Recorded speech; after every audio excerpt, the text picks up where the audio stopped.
Ob koncu minulega leta je založba Studia Humanitatis izdala zanimivo delo Kapitalizem kot spektakel.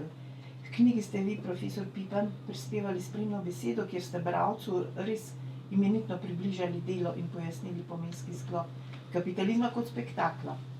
Vendar pa želim, da za začetek pojasnite dilemo, ki se utegne pojaviti ob branju naslova.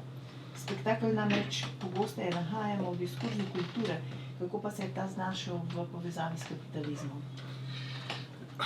Rojstni kraj modernega spektakla so Marsove poljane v Parizu, kjer so v izteku 18. stoletja množično slavili pravkar izvedeno revolucijo z masovnimi, izjemno bogatimi spektakli, ki so ta dogodek, ta zgodovinski dogodek potisnili v območje mita. Kasneje se je to nadaljevalo z Napoleonom in tako naprej. Hkrati v istem obdobju so nemški romantiki izumili koncept Gesamtkunstwerka, sintetičnega umetniškega dela, ki naj bi pomenil nekakšno zatočišče, duhovno zatočišče pred temi strašnimi posledicami revolucije, pred brezbožnim in razsrediščenim svetom, ki se je zgodil seveda z nastopom kapitalizma oziroma meščanske družbe. Richard Wagner je potem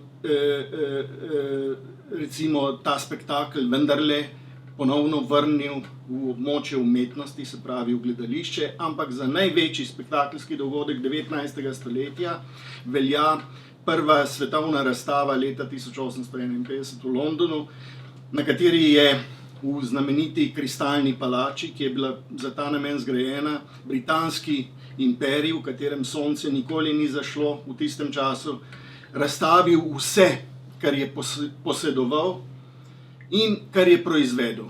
Največjo fascinacijo in največjo grozo so na tej razstavi povzročili produkti množične industrijske proizvodnje. Šlo je za neko radikalno spremembo sveta, v ozadju vsega tega je bil kapitalizem. Skratka, kapitalizem je od svojega rojstva tesno povezan s spektaklom in do danes si samo vedno znova nadeva nova spektakelska oblačila. Avtorja knjige sta Markus Metz in Georg Seslen, oba dva sta Nemca, pri nas dokaj neznana avtorja. No, in kritične tone novodobnemu kapitalizmu smo, vsaj tako je bilo pri nas, bili navajeni slišati ali pa brati strani analitikov, predvsem ekonomistov, ki imajo svetovni sloves. Nekateri so med njimi seveda Nobelovi nagrajenci, drugi pa prihajajo kot velike avtoritete z uglednih mednarodnih univerz ali pa institutov. Nihče med njimi pa ni kapitalizma umestil v kontekst spektakla. Kdo sta ta dva avtorja, Metz in Seslen, te nenavadne, kot vi pravite, revolucionarne brošure?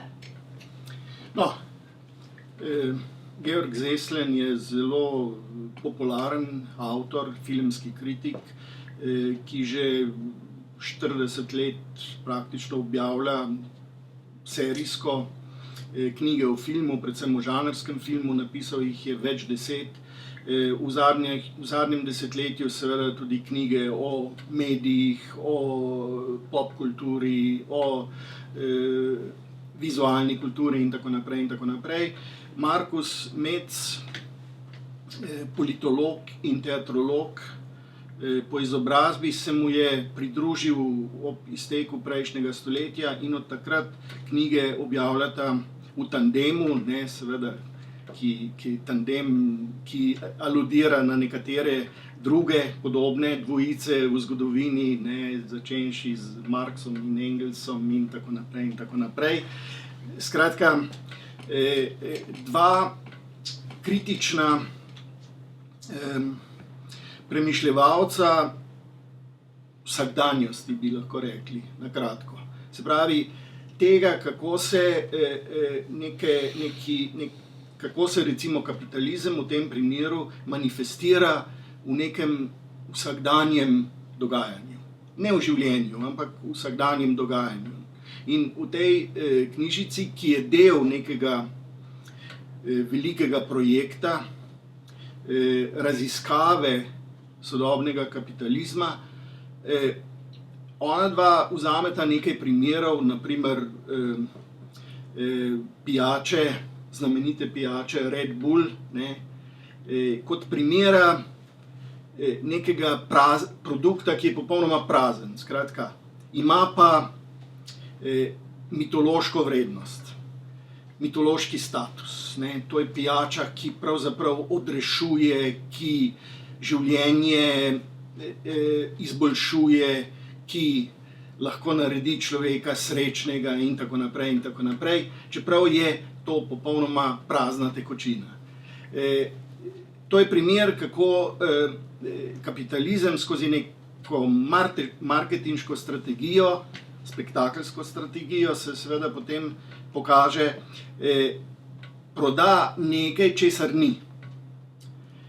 Se pravi, to je prazni spektakel, prazna forma, nič. To je samo prodaja nečesa, česar ni, z namenom uživanja. Uživa tisti, ki to kupuje, uživa tisti, ki prodaja.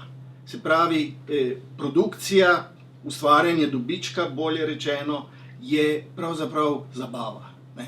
In v tem je bistvo. Ne. Mogoče, ne, če bi bili nekoliko kritični, bi lahko avtorima svetovali, ne, da bi bil boljši naslov te knjižice Kapitalizem in zabava. Se je zanimivo, ne, kako je to delo naletelo na odziv, dokaj ja, seveda, tisti, ki jih kritizirata, ne, so se seveda odzvali zelo nervozno, zelo arogantno. Recimo ta kritik Johan Schellemann, ne, ja. Ste rekli, da je opisoval to knjigo Kapitalizem kot spektakel zgolj kot pubertetno intelektualistično usajanje. Zanimiva ocena, ne? Ja, seveda, ti predstavniki, recimo, centrov moči, ne, ali pa njihovi uslužbenci, ne, tudi novinarji, seveda, mnogokrat, reagirajo na kritike pogosto zelo žolčno, arogantno. Avtorja izhajata iz nemškega konteksta, ne, kjer seveda so nekateri mediji, naprimer časopis Bild, ne, in tudi še drugi, tudi nacionalna televizija njihova, prav v službi ostrega, radikalnega zavračanja vsakršne sodobne kritike kapitalizma. Ne. Vse to, ne, oni definirajo na podoben način, kot neko nerganje, kot neko pritoževanje, kot neko tarnanje, stvari pa grejo naprej. Ne. Se pravi, vse to tarnanje in nerganje je pravzaprav samo nekakšna reakcionarna nemoč, ne, intelektualcev, ne, pred dejstvom, da gre svet naprej, da se razvija, da se kapital kopiči pač tam, kjer se, in da proizvaja čudeže. Eden od takšnih čudežev so recimo izdelki Steva Jobsa, ne, mitološkega boga sodobnega kapitalizma, ne, in seveda, ne, res se je težko upreti recimo pametnemu telefonu, iPadu, računalniku in tako naprej danes, ne, to so dejansko fascinantni izdelki, ne, in seveda uporabni tudi, vsakdo se tega danes že poslužuje, ne, in tu se postavi vprašanje, ne, kako se seveda v situaciji, ko ta družbeni red, v katerem živimo, pravzaprav skrbi za nas, ne, nam nudi možnost, da se razvijamo, da živimo srečno, zadovoljno, ustvarjalno, da celo lahko upamo, da bomo nekoč obogateli, kako se takšnemu redu kritično zoperstaviti. Ne? Seveda, Metz in Zeslen nekako pokažeta nekaj poti za to. Kako pa, kaj vi mislite, kako tegne slovensko bralstvo sprejeti to, glede na to, da smo pač zasvojeni, tako kot ste rekli, vsemi Gutenbergi, Zuckerbergi, potem ne vem, Gates in tako naprej. No, pa tudi zasuti smo pravzaprav s temi študijami, kritičnimi študijami o kapitalizmu. Res jih je morda za nekega tudi pasioniranega bralca, kakršen sem recimo jaz, ne, vsaj mislim, da sem že skoraj preveč. Ne. Človek se kar nekako izgubi. Ne. Zdaj, odkar seveda imamo kapital v 21. stoletju, ne, velja, da je to knjiga, v kateri so razrešene praktično vse dileme, kjer je povedano vse, to je skratka to in vse ostalo nekako odpade. Ampak pisanje Metza in Zeslena ni, ki je nastalo seveda prej, ni samo neka opomba pod črto kapitala v 21. stoletju, ampak je nek resen medklic, ne, ki opozarja na tiste na videz banalne točke vsakdanjosti, ne, ki jih običajno prezremo, zamahnemo z roko ali se kako drugače od njih distanciramo. Ne. Ona dva pa dokažeta, da izražajo bistveno strategijo reda.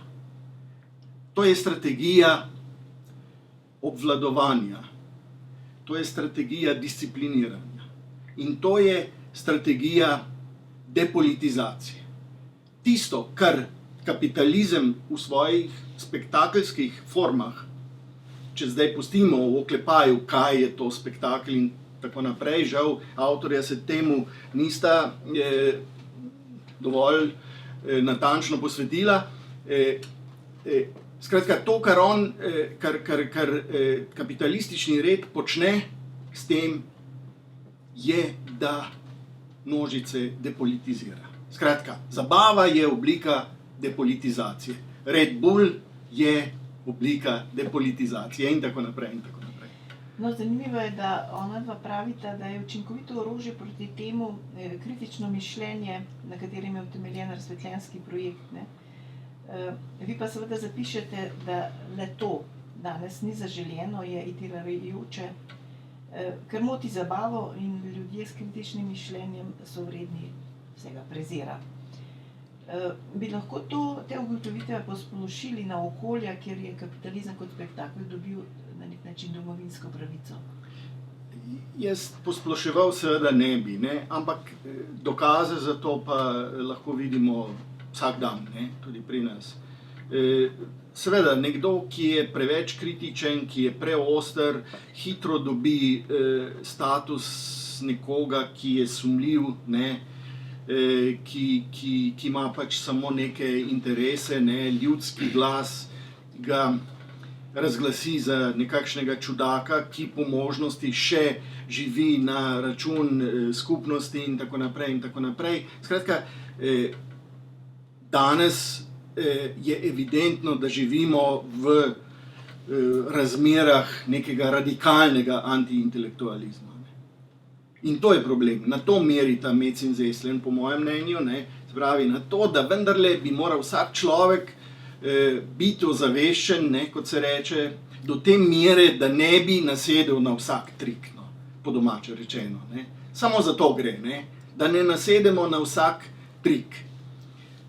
Da v primeru, kadar se ti triki želijo uveljaviti proti volje večine ali pa proti volji nekega okolja, da se temu seveda tudi upremo. Doktor Vogrinc, vi ste univerzitetni učitelj, imate veliko stika tudi z mlajšimi študenti. Tudi te stvari, o katerih je profesor Pipan zdajle govoril, najbrž vam niso tuje. Ne, niso, seveda ne.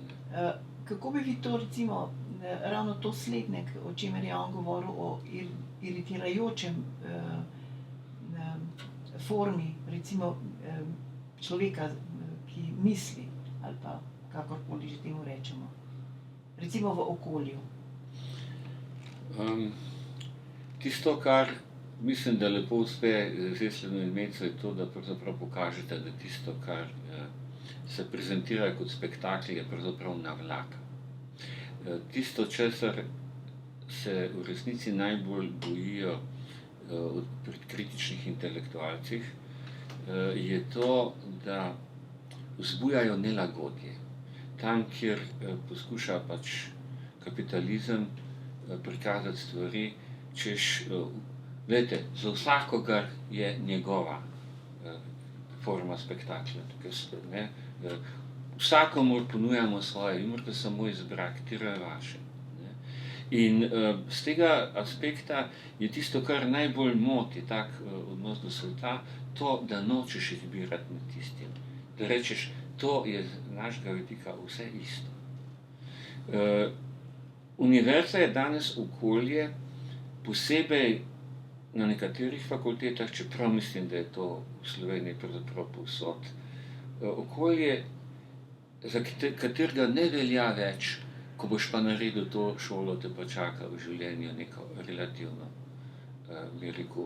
relativno ravna pot, kjer veš, kaj lahko pričakuješ, kjer boš zadovoljil svoje potrebe, kjer boš drugim koristen. In tisto, kar je morda lahko nudi kritičnega univerza študentom danes, je to, da jim da oporo za tisto nelagodje, ki je tleče tukaj. Jaz mislim, da ljudje niso tako naivni, da ne bi predvsem tega začutili te negotovosti, ki se skriva za vsem tem, za vso to ponudbo, če tako rečem. Je pa zanimivo, da ste vi s knjižico Pojmovne prikazni na nek način prav tako dregnili v neko polje, ne? Pa bomo o tem spregovorila. Zanimivo pa se mi zdi, da ste vi v zagovoru te knjige si sposodili pesniški vzdih Joj, kam bi del iz Aškerčevega mejnika. To se mi zdi zanimiva prispodoba in sprašujem vas, če vas raba nekaterih jezikovnih oblik tako iritira. Ja, pravzaprav me. Kar v bistvu pojmovne prikazni na nek način tudi ponujajo, ne? Jaz sem to knjigo napisal po eni strani kot univerzitetni učitelj, humanistike, družboslovja, ki mora nekako pregledovati in tudi popravljati izdelke vse od ravni, seminarske naloge, pa do doktoratov ali pa prevodov teorije v slovenščino. No in ta drugi del prevodi teorije v slovenščino, to pa počnem tudi že desetletja kot urednik te zbirke Studio Humanitatis. In pač opažam, da se ponavljajo vedno iste napake, ki bi se jim dalo izogniti in ki navsezadnje kažejo, da tudi študentje ali pa celo profesorji na humanistiki in družboslovju vedno slabše poznajo to, kar je v slovenščini bilo narejeno, kljub temu, da založbe kot je Studio Humanitatis že 30 let ne delajo pravzaprav popolnoma nič drugega, kot usposabljajo slovenščino zato, da je v njej mogoče kvalitetno in na nek specifičen in izviren način povedati vse, kar se najbolj zapletenega da v svetu misliti danes. In to počnemo v slovenščini natanko tako kvalitetno ali pa uspešno, kot se da početi v angleščini. Ste pa res eden redkih intelektualcev, ki opozarja na take pojave.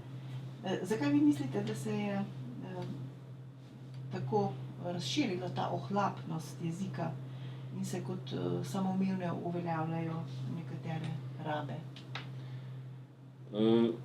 En razlog je, lahko mu bi rekli preprosto kapitalizem, ampak v tem smislu kapitalizem, da je seveda produkcija teorije na vseh področjih v angleščini daleč večja kot na drugih področjih in da se seveda tudi druga intelektualna okolja vse bolj osredotočajo na to, da če proizvedejo kaj takega, kar mislijo, da bi morali poznati povsod v svetu, da se potrudijo, da je to v angleščini kmalu ali že v izvirniku. In zaradi tega študentje, še posebej tisti, ki veliko bere, se pravi podiplomci, doktorski študentje, opuščajo branje v drugih jezikih. S tem pa pravzaprav zapadejo v iluzijo, da je treba brati in misliti v angleščini in da je dovolj brati in misliti angleško. Ni, zaradi tega, ker živimo v nekem okolju, ki vendarle ima svoje specifike. In zaradi tega, ker tukaj mislim, da je treba reči vendarle to, slovenščina je za večino med nami tukaj materni jezik. In to vendarle med drugim pomeni, da smo se naučili od malega kvalitetneje misliti in govoriti v tem jeziku, kot pa v poljubnem drugem. A lahko, recimo opažate, v katerih področjih, poljih se recimo ta ohlapnost najpogosteje izraža? Recimo, gre za pisne oblike, gre tudi za govorjene oblike, gre za humanistične besedila, naravoslovna, tehniška in tako naprej. Glejte, ko gre recimo za razne predmete, ki jih potem veliko uporabljamo v vsakdanjem življenju ali pa ne vem, prakse, področje nečesa takega, se sicer pogosto zgodi, da najprej prevzamemo nek tuji izraz. Se pogosto zgodi, da nam potem slovenisti poskušajo ponuditi slovenski ustreznik in se ravno tako pogosto zgodi, da ljudje zavrnejo najprej to, kar so slovenisti izumili. Primere imamo že iz 19. stoletja in kasneje, razpočnica se za Žemljo recimo nikoli ni uveljavila. Zanimivo je pa to, da se potem za take predmete čez čas zelo pogosto uveljavi slovenski termin, ki zamenja tistega prejšnjega začetnega. Kot recimo ploščenka, plošček, recimo za celje nekoč, ali pa mi brez težav poslovenimo izraz, recimo, da klikamo, ki je čisto po naključju homonim angleškega izvirnika. Problem je pravzaprav v strokovni terminologiji. Zaradi tega, ker uporabiti nek izraz, ki ima recimo ki ima bogate asociacije v slovenščini, vedno pomeni uporabiti nek izraz, ki, ko ga prevedete v nek drug jezik, bo imel drug snop asociacij. Tisti, ki pa pri nas recimo berejo stvari, ki jih poznajo v angleščini, ne pa tega konteksta, kaj bo ta izraz utegnil pomeniti v slovenščini, pa pravzaprav dušijo cela neka polja asociacij značilna za slovenski kulturni in družbeni prostor in nekako se vedejo, kot da oni bodo pa nekaj novega vpeljali, česar tukaj ni. V resnici pa dušijo in pač tukaj beseda nastopi, ki jo vpelješ iz angleščine, tako kot da bi na silo hotel neke pomenske sklope ali pa asociacije proizvesti avtomatično pri publiki.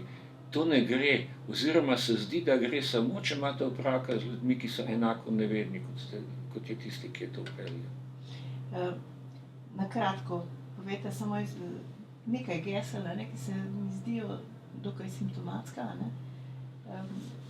pa če jih obrazložite, recimo akcija. Izraz, ki se nenehno uporablja v vseh oblikah, v vseh govorih in tako naprej. Pa je včasih res kar iritirajoč. To je termin, ki pravzaprav ni toliko značilen recimo za govor humanistike, ampak je v vsakdanjem govoru. Je pa v politiki zelo. Akcije, tako. V političnem govoru pa zelo, ne? Niti ne bi rekel, jaz mislim, da pač danes besedo akcija ljudje poznajo iz razprodaje po novem letu, predvsem, iz popustov. Asociacija. Jaz sem prepričan, da je danes v Sloveniji. Akcija je sicer dejanje in seveda mi smo pač nekoč recimo se zavzemali za to, da bi bilo več akcije, pač od recimo ene dobre gledališke igre pričakujemo tudi akcijo, ne samo nakladanje, ne, recimo, ali pa filma. Ne. Če ni akcije, smo kar na trnih. Ne. Če bi pa šli dovolj nazaj, bi pa seveda videli, da v socialističnem obdobju je akcija bila ta, da so diverzanti šli pa so minirali progo, po kateri so Nemci recimo privažali strelivo ali kaj takega. Ne. Se pravi, tudi tukaj gre za to, da je beseda akcija, da je potlačen njen izvirn družbeni značaj, njen izvirn politični in dejavni značaj. Ne. In da je akcija danes nekaj, kar je namenjeno samo potrošnikom in to še tistim, ki niso še pokupili vsega, kar je bilo prej mogoče pokupiti brez akcije. Ne. Se pravi, akcija je kaj? Akcija je nadomestno dejanje. Ne. No, potem recimo zanimivo je pojem, geslo, negativna rast, to je pa seveda ekonomisti imajo primat, tako bi človek rekel nad tem. Ne. No, pri tem terminu mene najbolj jezi to, da se ljudje ne razjezijo, kako opolska je ta beseda. Opolska je zaradi tega, ker seveda negativna rast je nekaj, kar je popolnoma nemogoče. Ne obstaja nič takega. Ne. To je tako kot, ne, če bi te, pač recimo, te eden okrade, ne, pa da bi rekli, da nas je, ne vem, negativno obdaroval. Mislim, da je ključno dvoje. Ne samo to, da se z govorjenjem o negativni rasti pravzaprav prikazuje to ekonomsko rast, recimo proizvodnje ali pa bruto dohodka, kot nekaj, kar je absolutno popolnoma naravna stvar in je samo pač en tak, bomo rekli, uvink na poti. Ne. To, da pač od lani do letos je proizvodnja padla, namesto da bi zrasla. Ampak rast je nekaj, kar smo mi vsi izkusili in kar se nam zdi najbolj naravna zadeva, pri čemer je pa vedno pomembno to, da si v ekonomiji rast vedno predstavljamo na grafikonih kot rast krivulje oziroma predstavljeno v številkah kot večje številke od tistih prej. Ne. Se pravi, s tem se pravzaprav neko dogajanje, ki je polno kriz, polomov, razočaranj, ki je nevarno za človeška življenja, ki je slabo za družbo, ne, se s pomočjo tega termina prikazuje kot zgolj nekakšen tak, bi rekel, ovinek na poti, ki pelje strmo navzgor. No, potem recimo geslo 100 let nazaj, 5 let nazaj, recimo en teden nazaj, ne? Mislim, to je pa res moteče, recimo, ki se pa je striktno ga zdaj tako rekoč vsi uporabljajo. Jaz sem sam sebe presenetil pri tem, da sem uporabil ta termin, ne? Tako da se potem jezim v tem primeru na samega sebe. Mislim pa, da je to lep primer tega, kako zares naše vsakdanje prakse vplivajo na način, kako mi dojemamo čas, ne? Trajanje, minevanje. Ker gre v bistvu za to, da ko mi rečemo, da se nekaj zgodilo 100 let nazaj, da si predstavljamo dogodek, ki je se zgodil pred toliko in toliko časa, z neko prostorsko metaforo, ne, ki hkrati označi ne samo recimo neko količino oddaljenosti, ampak tudi smer. Ne. In to je, odkot smo mi tega vajeni? Mi smo tega vajeni od tega, da pač, ne vem, gledamo filme ali pa televizijske serije na napravah, kjer ti pritisneš na gumb, pa teče zadeva naprej, pa vas pripelje v prihodnost, če tako rečem, glede na prejšnjo točko, pa pritisnemo na gumb, pa vas pripelje na poljubno točko. No, zanimivo je, da vi tudi pravite, da so vse to, recimo nekaj primerov sva navedla, simptomi krnitve humanistike, humanistične, družboslovne in znanstvene slovenščine. Kaj ste s tem mislili? In kako recimo vaši kolegi to dojemajo, humanisti? To je precej odvisno od tega, ali berejo samo angleščino, ali berejo še kaj drugega.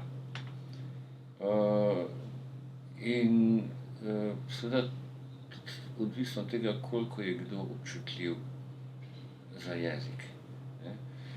Predvsem tisto, kar mislim, da je, pri čemer je treba najbolj vztrajati, je to, da prevajanje ni kar preprosto enolična preslikava. Ne? Se pravi, kar bi pomenilo suggest je enako predlaga, predlaga je enako suggest. Ne? Mi moramo v različnih kontekstih pač nek angleški glagol prevesti na zelo različne načine. Ne? Ko pa obratno delamo, ne, bo pa ravno tako imamo zelo različne načine, med tem dvojim je prekrivanje samo v nekaj točkah. To je nekaj, česar se mora prav zavedati. In drugo, to, kar sem prej že rekel, to, da je to prekrivanje samo delno, zelo delno, ne, pomeni predvsem to, da če prevajaš na ta način togo, da zgubljaš pomenske nianse, ne, in siromašiš jezik zaradi tega predvsem. A ste dobili kakšna opozorila strani jezikoslovcev, recimo slovenistov, rekoč, da segate v polje, kjer je njihova domena? No, to še čakam, da bom na tak odziv naletel. Zaenkrat tisti, s katerimi sem se pogovarjal, so bili do mene prijazni in tudi prizanesljivi. Mislim, da pač se vendarle ukvarjam z jezikom iz pobud in na načine, ki so drugačni od teh, kako jezikoslovci to počnejo.